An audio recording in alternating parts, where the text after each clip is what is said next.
unit. I think that's Dexter, who's actually looked to rotate round to the back and try to lock down Turbine already.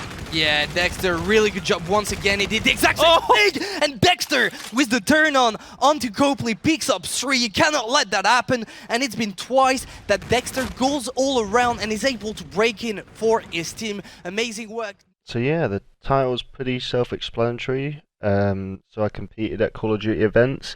That's pretty much what happened after I ended up on doing YouTube. I thought I'd talk a little bit about it and how I managed to go about it and what ended up happening with that whole journey. Back in the day, I used to be a pub stomper. I used to just play public games, upload them to YouTube, and that's how I got this channel. There's a playlist actually where you can see all my old videos, my top 150 videos on the channel if you fancy going back and looking at videos from 6-7 years ago. But anyway, I thought I'd talk a little bit about how I became a competitive Call of Duty player. Because I'm obviously always a big fan of Call of Duty. I played public matches all the time, uploaded them, went for like fastest nuclears, double, triple, Moabs, 100 kill gameplay, stuff like that. After that I played enough public matches, I couldn't play them ever again. I still to this day can't play public matches. It's just, I think I've just played too much and I've reached my limit, so that just can't happen anymore. So I moved over to competitive, and this was during Call of Duty Ghosts, if you guys played that one. I played a lot of wagers or search and destroy, game battles, stuff like that, and that's how I kind of started. Like Twitter tournaments and stuff like that, 4v4. And then when the next game, Advanced Warfare, came out, I started getting more into the scene and playing 2Ks, 5Ks, all on the Game Battles website.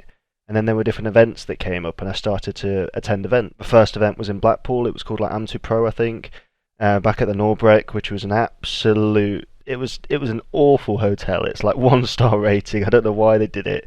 And it was so tacky and it was so bad. I actually enjoyed it, but it's a terrible place. Like the TVs were really old TVs that were massive, huge square ones. They'd be dangling off the wall. The beds wouldn't be right. It was a complete. It was awful, to be honest, the place. But it had a massive kind of garage in the back that they could hold the event in, and that was pretty cool. Yeah, that was my first event. I managed to attend that. There was about 100 or so teams there. I think I got placing of top 24, which is top 24 team for my first event, which was okay. But I did have one huge highlight at that event, because there's always a main stage. And we managed to get through far enough in the bracket to play our main stage against the top French team. I think it was Millennium at the time. Had Guitarga on it. I think he's got over like 1 million Twitter followers now after he quit pro and went on streaming and everything like that. But I think that was actually his last event, because I ended up beating him on main stage. And after we beat him, there was this big wall in between both the teams, so we obviously couldn't see the other team's screen, so we couldn't screen watch them. And after we won, one of my teammates stood up and went to go and congratulate him, like, good games, GG's, shake the hands and everything.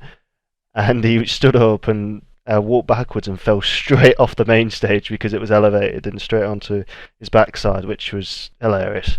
But yeah, that was the first event I attended. Then I attended a few more like amateur events and got like top 4, top 6, like in places like Coventry, just around England really, Birmingham, I-55, I-56. I think there was an EGL 14 there somewhere, probably another Amateur Pro event, and there's just a few to name.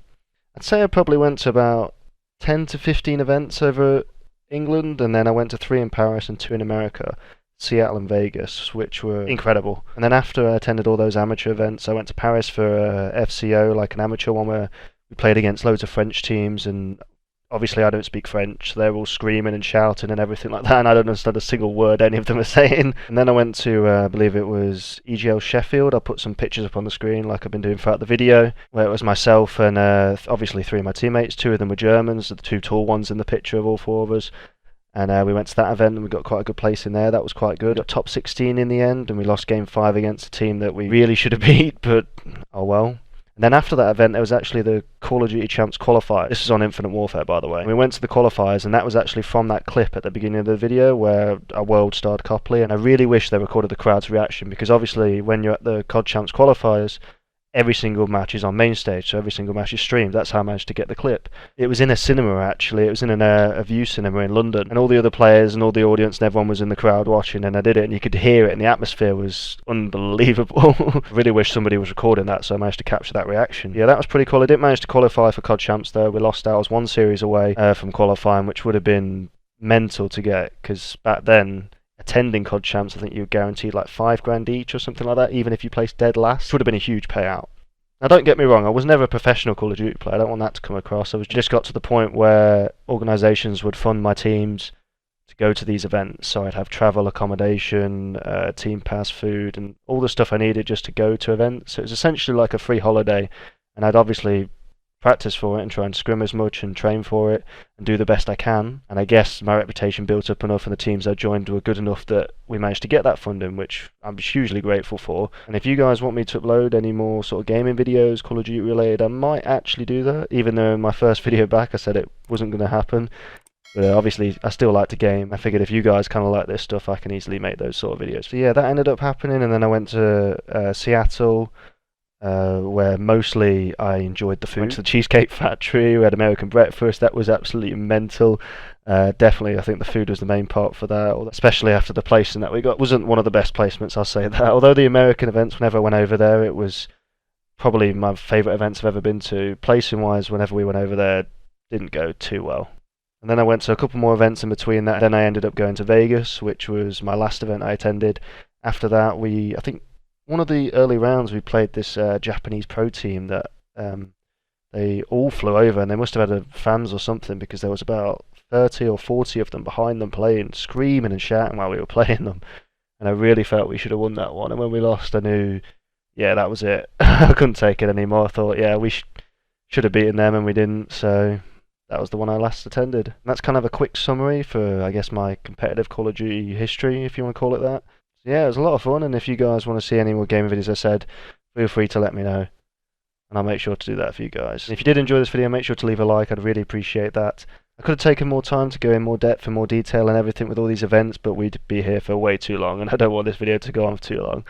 So hopefully I managed to give you guys enough information to kind of know what it's like if you wanted to play competitive Call of Duty when the next one comes out or something like that, on how much you have to play and everything like that, because I was playing stupid amounts. It's all I did for after college for about a year and a half. It was just that and Uber in the part-time to make a bit of extra cash, and then obviously travel to all these events and play and everything. But yeah, that's enough of that. Hopefully you enjoyed, and I'll see you guys later.